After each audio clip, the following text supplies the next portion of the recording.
श्री शिवाय नमस्तुभ्यं श्री शिवाय नमस्तुभ्यं श्री शिवाय नमस्तुभ्यं श्री शिवाय नमस्तुभ्यं श्री शिवाय नमस्तुभ्यं। ओम नमः शिवाय ओम नमः शिवाय ओम नमः शिवाय ओम नमः शिवाय ओम नमः शिवाय ओम नमः शिवाय ओम नमः शिवाय ओम नमः शिवाय। श्री शिवाय नमस्तुभ्यं श्री शिवाय नमस्तुभ्यं श्री शिवाय नमस्तुभ्यं। भक्तिगण भगवान शिव कथा के रसतत्व का ध्यान से श्रवण करें एवं भगवान शिव पर दृढ़ भरोसा करें। आपके समस्त कार्य भगवान शिव की कृपा से निश्चित पूर्ण होंगे, इसमें संदेह नहीं है। बोलो भोलेनाथ भगवान की जय, माता पार्वती नंदी बाबा की जय। अथ 9वां अध्याय सृष्टि के पालन एवं प्रलय कर्तृत्व का वर्णन। मुनिगण बोले, हे वायुदेव परमात्मा शिव किस प्रकार से इस संपूर्ण जगत का निर्माण कर पुनः इसे स्थापित करके अपनी शक्ति के साथ उत्तम क्रीड़ा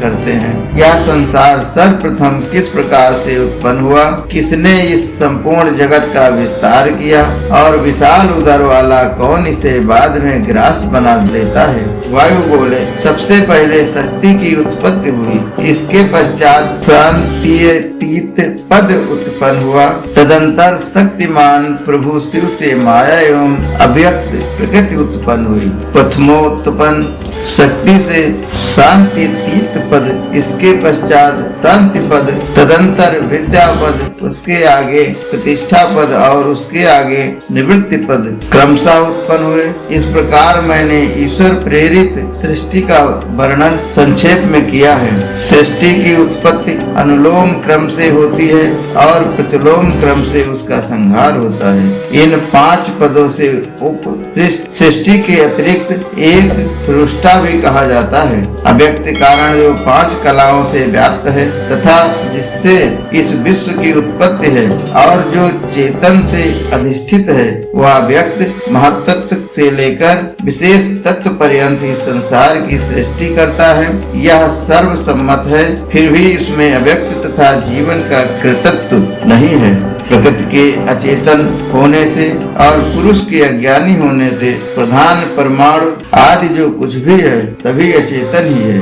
उनका कर्ता कोई चेतन होना चाहिए जो बुद्धि से युक्त हो। इसके बिना कार्य कारण भाव की संगति नहीं बैठती, क्योंकि यह जगत कार्य रूप है, सावयव है और कृत सापेक्ष है। अतएव जो समर्थ स्वतंत्र सर्वशक्तिमान सर्वज्ञ आदि अंत से परे और महान ईश्वर से समन्वित हैं, वे महेश्वर महादेव ही संपूर्ण जगत की रचना करने वाले, पालन करने वाले तथा संहार करने वाले हैं और सबसे पृथक तथा अन्वय रहित हैं। प्रधान का परिणाम तथा पुरुष की प्रवृत्ति, यह सब कुछ उस सत्यव्रत परमेश्वर के शासन से ही परिवर्तित होता है। सज्जनों के मन में यह शाश्वत निष्ठा बनी हुई है, किंतु अल्प बुद्धि वाला इस पक्ष को ग्रहण नहीं कर पाता है। जब से इस सृष्टि का आरंभ होता है और जब तक प्रलय होता है, तब तक ब्रह्मदेव के पूरे 100 वर्ष व्यतीत हो जाते हैं। अव्यक्त जन्मा ब्रह्मा की आयु का नाम पर है। उस पर के आधे भाग को प्रथम परार्थ तथा द्वितीय भाग को द्वितीय परार्थ कहते हैं। दोनों परार्धों भाग को प्रथम परार्थ तथा द्वितीय भाग को द्वितीय परार्थ कहते हैं। दोनों परार्धों के बीत जाने के बाद प्रलय के उपस्थित होने पर अव्यक्त अपने कार्यभूत जगत को लेकर अपने स्वरूप में अवस्थित हो जाता है। अव्यक्त के स्वस्वरूप में अवस्थित हो जाने पर तथा जगत रूप विकार का प्रतिलोम क्रम से विलय हो जाने पर प्रधान और पुरुष दोनों समान धर्म से स्थित हो जाते हैं। जब तम तथा सत्व गुण ये दोनों समरूप में स्थित रहते हैं, वे दोनों वृद्धि और न्यूनता से रहित होकर परस्पर चेष्टा शून्य ओतप्रोत रहते हैं। उस समय गुणों की साम्यावस्था होने से परस्पर वे अभिव्यक्त तथा सर्वत्र धनीभूत अंधकार व्याप्त था। वायु तथा जल की गति शांत थी और कुछ भी ज्ञात नहीं हो पा रहा था।